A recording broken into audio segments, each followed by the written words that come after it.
j'espère que vous allez bien. C'est aujourd'hui, enfin, si tout va bien, que je vous tourne la vidéo dont je vous avais parlé il y a quelques vlogs. Donc aujourd'hui, j'ai envie de vous parler un peu de mon histoire, de mes pensées, de comment je me sens, puis mon idéologie à propos de l'allaitement slash biberon et tout. J'avais ouvert la porte dans un de mes derniers vlogs, puis j'ai eu énormément de retours et de réponses par rapport à ça. J'étais bien contente parce qu'au début, comme je vous disais, ça me stressait un petit peu, mais finalement ça a vraiment été reçu à bras ouverts. Je suis aussi vraiment contente que, en tout cas, que ça soit comme une belle communauté d'ouverture d'esprit, puis de juste de partage, puis que de respect, même si, exemple, il y a des gens qui allaitent, il y en a qui allaitent pas, mais on se respecte, puis on éprouve, je sais pas comment dire là, de la fierté pour... non, pas de la fierté, bref, en tout cas. Juste contente de voir, puis de partager, puis d'échanger avec vous sur ces sujets-là. Et j'étais contente également. J'ai eu plein de beaux messages et de beaux témoignages que vous me disiez que vous étiez contente que j'en parle, puis ça vous faisait du bien de voir quelqu'un sur les réseaux qui donne le biberon, parce qu'on n'en voit pas beaucoup, on va se le dire. Bref, pour toutes ces raisons, comme je vous disais, j'avais envie de vous faire un genre de récit d'allaitement.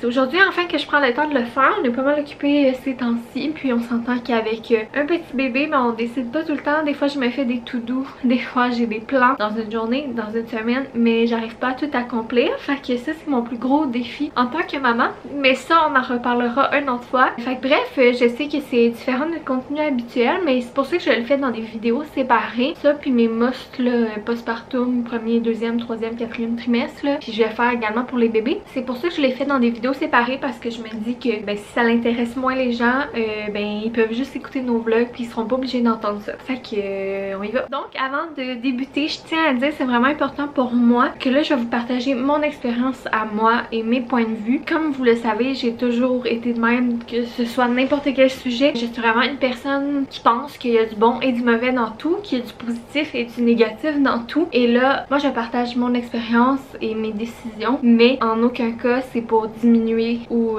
discréditer ou être moins d'accord avec les personnes qui allaitent ou qui font pas comme moi. Moi je pense que peu importe de la manière que tu nourris ton bébé, tu es la meilleure mère du monde, et j'ai beaucoup d'admiration pour tous les mères et tous les parents qui nourrissent leur enfant, peu importe de la manière que ça se fait. Fait que je veux pas non plus que les mamans qui allaitent, qui écoutent cette vidéo là, se sentent confrontées à certains points que je vais dire. Je serais capable également de faire la vidéo sûrement avec juste des bons points sur l'allaitement. Donc voilà, en commençant, c'est important pour moi de préciser que c'est vraiment rien contre personne. Donc moi pour ma part, quand je m'imaginais être maman, tu sais, je me suis rendu compte avec le temps qu'il y avait beaucoup de femmes, beaucoup de mères qui, pour eux, l'allaitement c'était donc bien important et qui voulaient allaiter morticus, puis que si l'allaitement marchait pas une fois le bébé né, que ça les affectait vraiment beaucoup, qu'ils se sentaient des moins bonnes mères, qu'il y avait un deuil à faire face à ça et tout. Et puis moi, depuis que je m'imagine être mère, je me suis jamais imaginé nécessairement ce moment-là où je donnais le sein. C'était pas quelque chose que je mettais de l'emphase inconsciemment là-dessus. Je pensais juste comme pas vraiment à ça, honnêtement. Puis là je me suis rendu compte, ben tu sais, coudonc, je voyais dans mon entourage, ou ben pas dans mon entourage, mais sur les réseaux sociaux ou juste dans la société en général, que pourtant une bonne majorité des femmes, ça semblait vraiment important pour eux, l'allaitement, puis justement comme je disais là, comme allaiter à tout prix. Puis là je me suis dit, crime, tu sais, comment se fait que moi c'est pas vraiment la chose à laquelle je pense quand que je pense à être mère. Fait que ça c'est juste ma première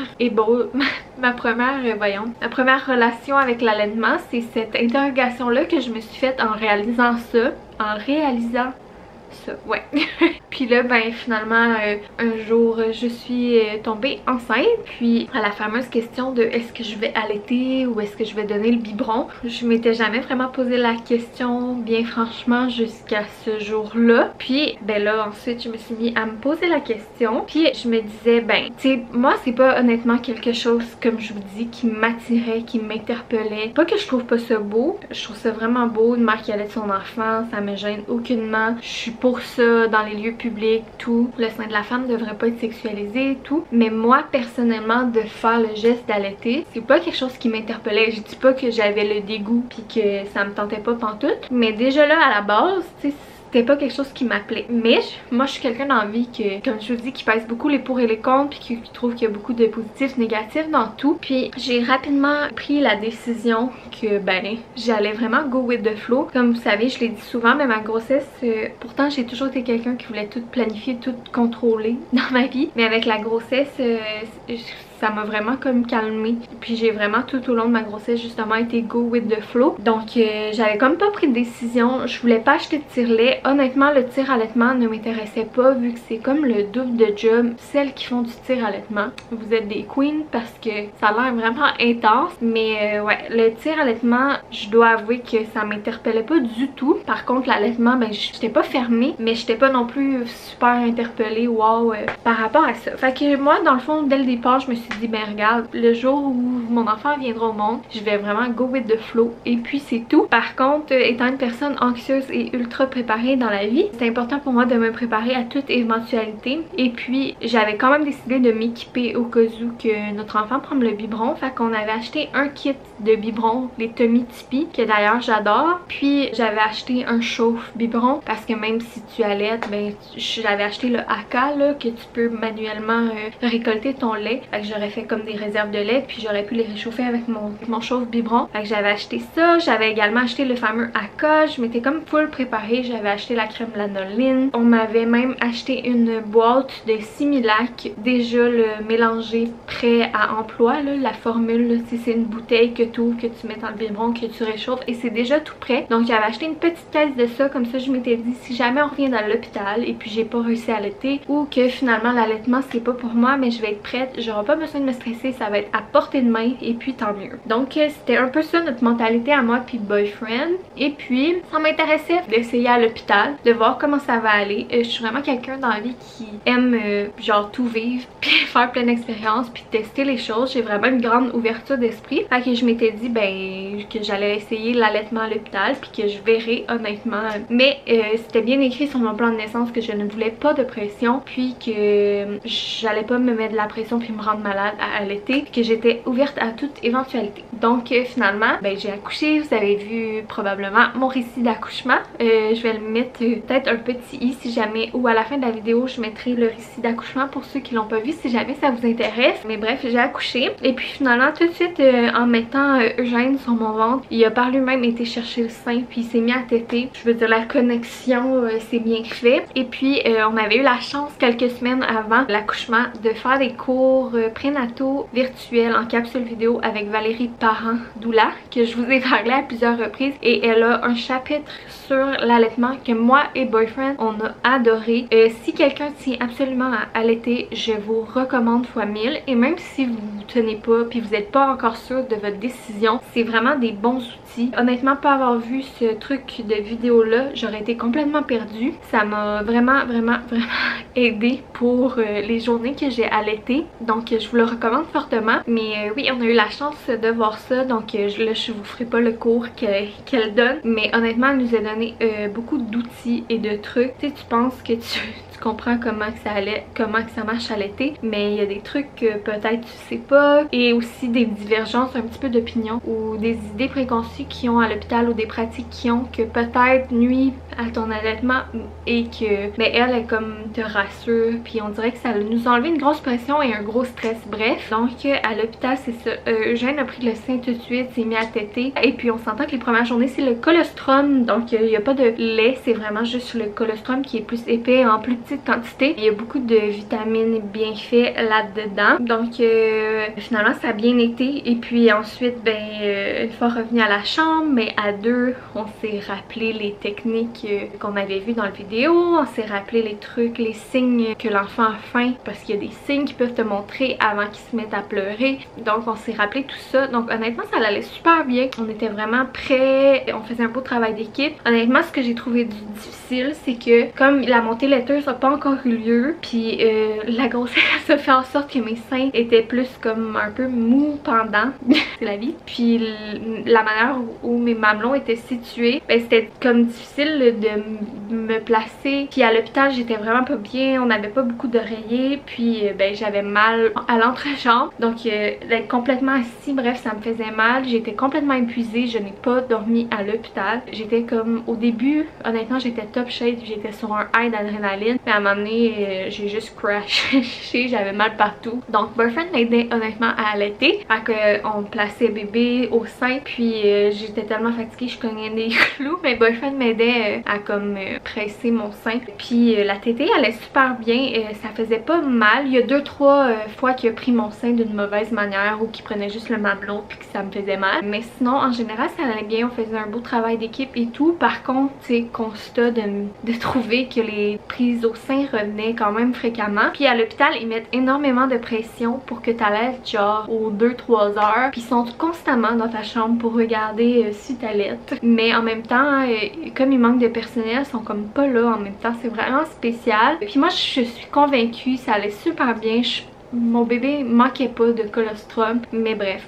Fait que la prise au sein que nous on a fait était bonne. Par contre le premier matin il y a une infirmière qui est passée puis qui nous a donné encore plus de trucs. Parce que même si on avait vu les vidéos, on m'a amené avec la fatigue et tout, puis les différentes positions, reste que même si tu regardais les images, de les faire en vrai c'est pas pareil. Fait qu'il y a une infirmière qui est venue. Elle a été je dirais quand même correcte. Elle nous a montré des positions, elle nous a donné des trucs. Elle l'a fait d'une bonne manière, mais par contre tu sais ça reste que c'était très poussé dans le sens de l'allaitement. Puis là après avoir fait un sein, il faut que tu fasses l'autre sein. Puis là quand ça fait 2 heures tu déshabilles ton bébé. C'est quasiment d'allaiter, de forcer ton enfant. Mais moi je suis dans l'optique en tout cas oui il faut que tu nourrisses beaucoup ton enfant parce que tu veux pas qu'il y ait une jaunisse, mais en même temps si tu vois que ton enfant prend bien le sein puis que tu sais pourquoi les mises au sein forcées, tu sais s'il a faim ton enfant il va te donner les signes de satiété, tu sais il va avoir des signes qui vont te dire qu'il a faim. Bref, fait que j'avais un peu la misère avec ça, le fait que là parce que ça fait 2 heures ben go tu sais. Mais après ça a continué de super bien aller puis tout.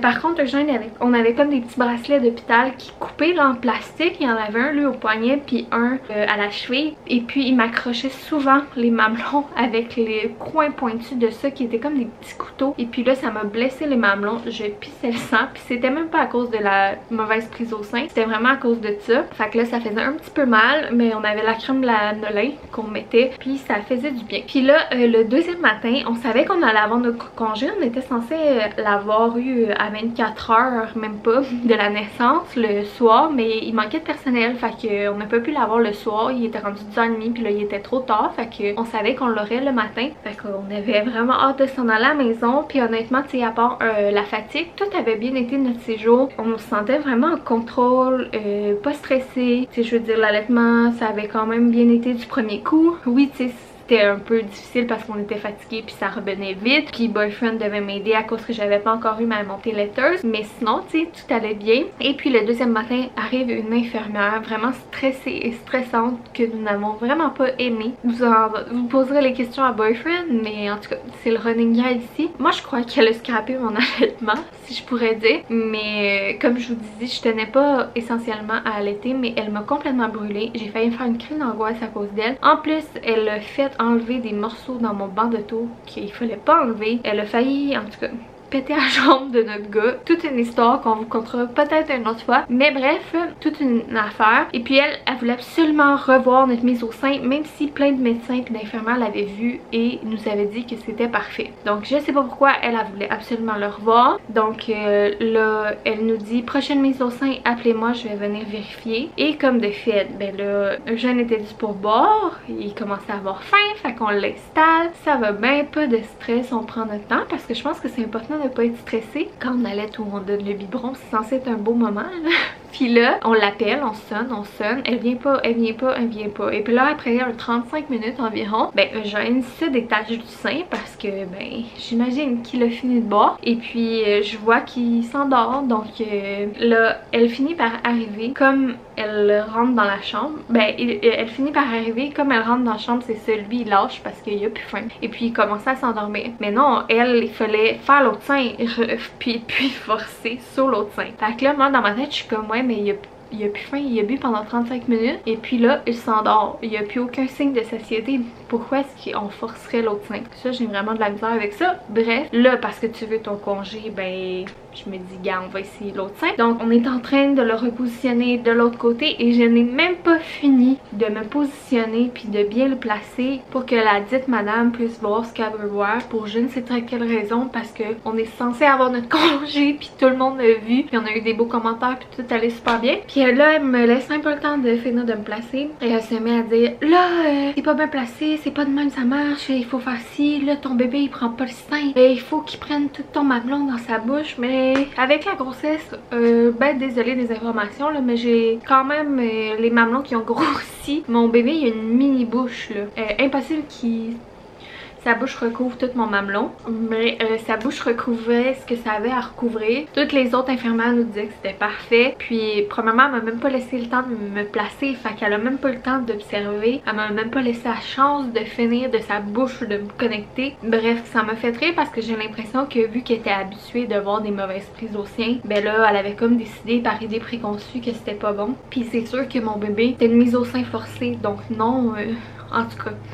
Fait que bref, tout ça pour dire que là c'est mis à dire comment faire, puis à me prendre, puis là à m'installer, puis... Fait que moi honnêtement j'étais comme tellement fatiguée que... Puis en même temps c'est une infirmière, fait que malheureusement je me suis comme un peu laissée... Je l'ai laissé faire. Mais je regrette par contre un peu de pas lui avoir dit de se mêler de ses affaires, mais bref. Et donc finalement on a eu notre congé, on est revenu à la maison et là j'étais complètement brûlée parce que l'épisode avec l'infirmière a été vraiment stressante, parce qu'après ça il y a eu le bar d'auto, il y a eu la sortie, c'est elle qui nous a tout expliqué, là, les papiers, tout, puis elle était stressante. J'ai failli faire une crise de panique dans l'ascenseur tellement j'avais l'impression que j'allais jamais me défaire d'elle. Puis là, ben ma fatigue de toute ma semaine de latence, de nuit blanche, puis de l'hôpital, puis de l'accouchement m'a comme repris. Et puis là, dans l'auto, j'étais KO. On est arrivé ici aussi, il faut dire qu'à l'hôpital, on a quasiment pas mangé. Donc on revient ici, et puis là, ben c'est les émotions qui rentrent en ligne de compte. Tu veux pas, tu t'arrives avec la maison, avec ton nouveau-né, fait que c'est plein d'émotions mélangées. Tu viens de vivre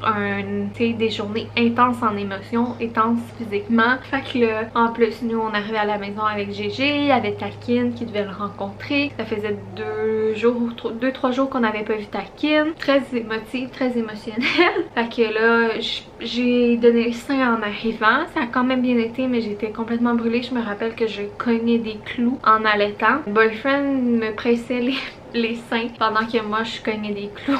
Puis voilà, donc on a donné le sein. Là il était là 30 minutes un sein, un 45 minutes l'autre. Fait que c'était vraiment des longues durées de boire. Puis entre les boires, ben veux pas, tu sais, t'es postpartum. Fait que comme je vous dis, je suis fatiguée, j'ai pas mangé. Fait que je veux manger, je veux me laver. Puis pas juste ça, il faut que je m'occupe de mon entrejambe. Donc j'ai mes couches à changer, mes serviettes à changer. Il faut que je me fasse la poire. Donc moi j'avais le Fridamum, qui est génial soit dit en passant. Donc j'avais l'impression que chaque fois que je n'allaitais pas, j'étais en train de m'occuper de moi.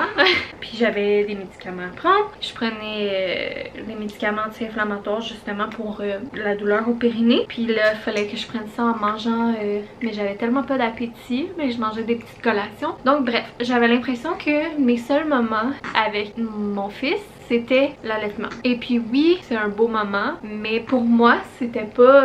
on dirait que j'étais tellement concentrée à ce que l'allaitement, que tu sais, la prise au sein, puis que l'allaitement se passe bien, que je ne profitais pas vraiment du moment avec mon garçon, puis que j'appréciais pas vraiment le moment au fond. Là, c'est sûr que c'était juste au début, c'était le colostrum, c'est le bout le plus difficile, ça aurait débloqué puis ça aurait mieux été, mais bref. Et puis là, finalement, là, désolé, ça se peut également que vous entendiez péter. Ce n'est pas moi, c'est Eugène.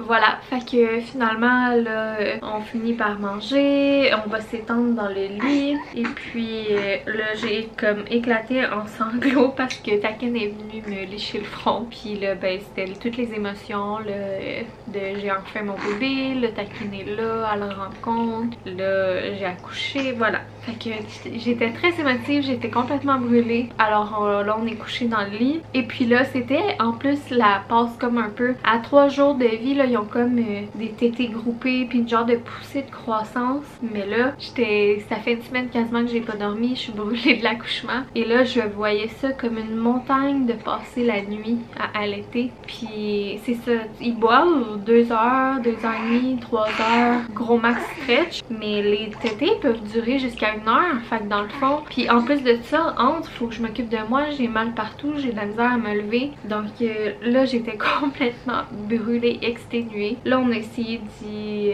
on a voulu faire une tétée, puis là je commençais à avoir mal au sein. Mais je pense que c'était comme le stress, c'était toutes les émotions, c'était tout ça mélangé ensemble qui était comme overwhelming. Puis là je me disais mais pourquoi est-ce que si j'y tenais pas tant que ça à l'été, pourquoi est-ce que je m'entête à vouloir continuer pendant que clairement en ce moment je me sens pas bien? Pourquoi est-ce que là je fais pas juste lui donner un biberon, parce que à l'hôpital c'est écrit en grand que l'allaitement maternel est le meilleur choix et ce qu'il y a de mieux pour l'enfant. Puis tout au long de ton séjour, ils disent à quel point c'est important. Puis ils mettent beaucoup de pression pour ça. Fait que là, je me suis comme rendu compte un peu que j'avais comme... Oui, t'as faim, hein? Oui, t'as faim. Je me suis rendu compte un peu que c'était rendu que là... Tu sais, finalement pour une fille qui voulait essayer puis qui venait pas tant que ça, là j'étais rendue dans une situation inconfortable, même si tout le long du séjour ça allait super bien. Mais là à ce moment-là j'étais comme mais pourquoi on fait pas juste lui donner le biberon là? Fait que moi et boyfriend on a décidé ben regarde, là on a des biberons, on a tout ce qu'il faut, c'est à portée de main, on va le faire pour notre santé mentale à toutes les deux. Parce que là vu qu'il m'aidait à allaiter parce que j'étais trop brûlée, j'avais mal partout, ben les deux on se reposait pas puis les deux on était brûlés. Puis là c'est parce que le fait d'allaiter ça impliquait que ça allait être seulement moi qui allait se lever puis faire les bords. Et puis là je sais que pour les personnes qui veulent allaiter, il y a des moyens que le conjoint peut aider, soit donner à boire, donner un snack, faire d'autres tâches dans la maison. Mais ça reste que l'allaitement revient à la personne, à moi uniquement, fait que bref. Puis pour moi aussi le fait d'allaiter, ce que j'aimais moins c'était justement que j'aurais eu l'impression de tout le temps accaparer le bébé. Puis je trouve que ça leur a enlevé beaucoup de moments père-fils ou père-enfant là, peu importe. Fait que ça, cet aspect-là était un peu décevant pour moi parce que c'est vraiment important, tu sais, que mon conjoint a autant de moments avec mon enfant que moi. Puis comme ben, c'est moi qui est plus à la maison, qui est en congé de maternité, donc je suis avec le petit toute la journée, ça me faisait de la peine que le soir quand boyfriend rentre puis qu'il a envie d'être avec puis de passer du temps avec, qu'ils doivent comme se couper là-dedans parce que moi il faut que j'allaite. Je sais pas si vous comprenez. Donc finalement on a essayé le biberon et le prix du premier coup. Ça a super bien été, il a pas régurgité, les roux ça a bien été. Puis là juste le premier biberon que j'y ai donné, on dirait que c'est la première fois que j'appréciais autant le moment de le nourrir, genre je sais pas, c'était comme tellement calme, relaxant, c'était un beau moment juste à nous. Tu sais, je vois souvent des mères sur les réseaux sociaux qui disent ah nos moments juste à nous en parlant du moment qui allait, mais c'est la même chose quand tu donnes le biberon, c'est une connexion avec ton enfant, tu es en train de le nourrir, tu l'as dans tes bras, tu peux flatter sa petite peau douce, tu peux flatter ses cheveux. Et là à cette heure, en tout cas moi Gégé c'est un enfant très réveillé, mais même depuis des semaines là, c'est un enfant qui a eu des grandes périodes d'éveil vite puis qui est très éveillé, puis on se regarde dans les yeux puis tu sais je l'observe. Fait que ça a été comme tellement un bon moment quand j'ai donné le biberon que j'ai fait comme wow. Puis là au début mon idée était pas préconçue que tu sais j'allais juste continuer le biberon, mais fait que finalement j'ai donné je pense le premier biberon, ça a super bien été, tout comme ça des roulettes, comme si ben on était fait pour ça. Mais bref, fait que deuxième biberon c'est boyfriend qui l'a donné, puis j'ai trouvé ça tellement beau de les voir ensemble, de lui voir donner le biberon. Ça aussi j'ai trouvé que c'était vraiment un beau moment familial. Puis finalement le lendemain on a juste, sans vraiment discuter, puis parce qu'il buvait des bonnes quantités puis que ça allait bien, on a juste continué avec le biberon. Puis on s'est juste pas reposé la question est-ce qu'il y a une partie de moi qui regrette peut-être de pas avoir essayé le lendemain, parce que honnêtement moi dans mon idéal j'aurais aimé peut-être allaiter 1 fois, 2 fois par jour juste pour le trip puis faire un mix, mais j'avais peur que là ça complique les choses de vouloir faire les deux, et puis entre les deux je préférais donner le biberon. Donc j'ai juste comme voulu y aller pour le plus simple. J'ai eu, je dirais pendant un petit bout, des regrets de pas avoir essayé, comme je vous disais, l'allaitement mixte, mais finalement au final je pense que c'était le best pour ça. Je dois vous avouer que la première semaine, dès que GG faisait de quoi faisait de quoi qu'il était pas habitué de faire ou qu'il y avait un mini truc de travers, ben là je me sentais ultra coupable, je googlais, je pensais que c'était à cause que je donnais de la formule puis pas le sein, parce que ben c'est tellement dit partout qu'il faut donc donner... Puis quand je dis ça, c'est pas nécessairement, oui, une partie de la société, mais c'est pas nécessairement les gens en général, mais c'est surtout le personnel de la santé puis dans les hôpitaux. Puis moi j'ai fait une bonne réflexion là-dessus, dans le sens que ma mentalité, la mentalité de boyfriend, c'était oui, peut-être que scientifiquement parlant, dans les ingrédients et dans la consistance du lait maternel, c'est peut-être mieux pour et plus naturel que le lait de préparation. Par contre, ce qui n'est probablement pas pantoute pris en compte quand ils disent que c'est mieux un que l'autre, c'est que la santé mentale aussi, c'est important du parent. Puis je crois que ton enfant, ça va être vraiment beau pour lui si son parent est sain mentalement, puis qu'il est pas en train de faire une dépression postpartum ou un burn-out, puis qu'il est pas fatigué, cerné, puis à bout de sa vie parce qu'il se force de donner le sein. Je pense que c'est ça, la santé mentale des parents devrait être prise en ligne de compte. Bref, je sais pas si je l'exprime bien, mais je trouve vraiment que un devrait pas être mis sur un piédestal comparé à l'autre, parce que chacun a du positif, chacun a du négatif, j'imagine. Puis c'est ça, la santé mentale des parents devrait être pris dans les facteurs qui leur fait dire que l'allaitement au sein est donc bien meilleur. Puis pour toutes ces raisons, ben finalement on a poursuivi là, avec le biberon, puis ça se passe super bien. Au début on donnait le déjà mélangé là, en bouteille, comme je vous dis, déjà prêt à boire. Après ça, on a essayé également le concentré, puis même maintenant je suis rendue pas mal à la poudre, parce que ben économiquement parlant c'est mieux. Par contre je prends le prêt à boire là, surtout quand on a des sorties, quand on va ailleurs, des fois c'est plus facile. Puis il me reste également du concentré, fait que fait comme un mélange de tout ça. Puis c'est le Similac qu'on donne. On a été chanceux, première chose qu'on a essayé, les premiers biberons qu'on a essayé, ça a super bien été. Puis honnêtement c'est vraiment le fun de pouvoir se partager les bois. Moi c'est sûr que j'ai un papa qui est souvent à la maison, qui est très qui est souvent à la maison, il travaille là, mais je veux dire qui est très présent et très impliqué, puis qui aime donner le biberon, puis c'est ça. Fait que je dirais que c'est pas mal moitié-moitié. Non, oui peut-être bon, mais moi la semaine dans le jour c'est juste moi, parce que c'est moi qui est en congé, mais la fin de semaine, boyfriend en fait il veut, parce qu'il s'ennuie, veut pas, j'essaie de lui laisser faire un petit peu plus les bords, mais on se partage bien ça. Puis la nuit c'est le fun parce que ça nous permet les deux de récupérer un peu. Donc on s'est trouvé des trucs déjà dès le départ, on s'est comme splitté ça d'une certaine manière. On va sûrement à m'amener réajuster ou faire des modifications, mais pour le moment le dernier boire le plus tard le soir, c'est comme vers 9h30, 10h, 10h30 des fois, c'est boyfriend qui le donne. Donc le dernier de la soirée. Moi on se couche quand même tôt nous, donc on essaie de se coucher vers comme 8h30, 9h, ben d'être dans le lit du moins là. Et puis là moi j'essaie de m'endormir tôt, donc vers 8h30, 9h, 9h30, ou du moins de relaxer. Lui il donne le dernier boire, donc souvent je m'endors pas mal pendant ce boire là, ce changement de couche là. Et puis ça fait que j'ai un long stretch du début de la nuit, et souvent Eugène se réveille vers comme 1h30, entre 1h et 2h. Des fois ça peut être 1h30, ça peut aller jusqu'à 2h30, mais bref. Et puis là ce boire là c'est moi qui le donne. Voilà, fait que boyfriend s'est couché vers comme 10h30, 11h.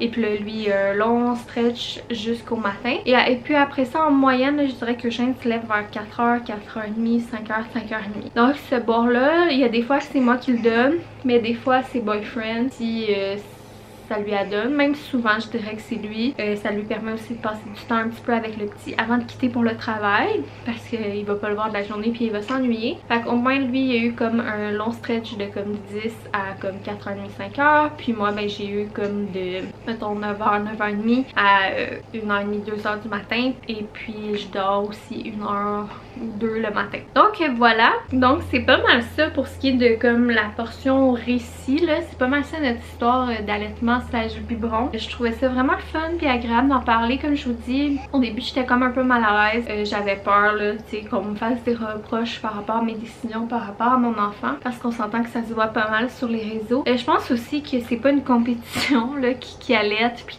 qui tire le plus d'onces, puis voilà. Je trouvais ça le fun aussi parce que personnellement sur les réseaux j'avais pas vu ou tant je m'étais pas sentie tant représentée, dans le sens que j'avais pas vu grands influenceurs ou personnes que je suis parler ouvertement puis démocratiser le fait de donner des biberons, de montrer la formule qui existe, de montrer les sortes de biberons qui existent, de montrer leur petite routine. Ça me disait absolument rien. J'avais vu, tu sais, passer dans quelques vlogs des fois des boîtes de préparation, mais jamais, tu sais, le sujet était comme mis de l'avant. Par contre, je trouve que dans la dernière année, ben c'est sûr que là il y a beaucoup plus de mamans là, dans mon réseau, mais je vois beaucoup là, de mères qui allaitent, qui font des photos d'allaitement, qui partagent leur tire-lait, leur production de lait, le ci, le ça, et je trouve ça super beau, mais reste que je suis consciente, puis tu sais, c'est pas de leur faute à eux, mais que ça peut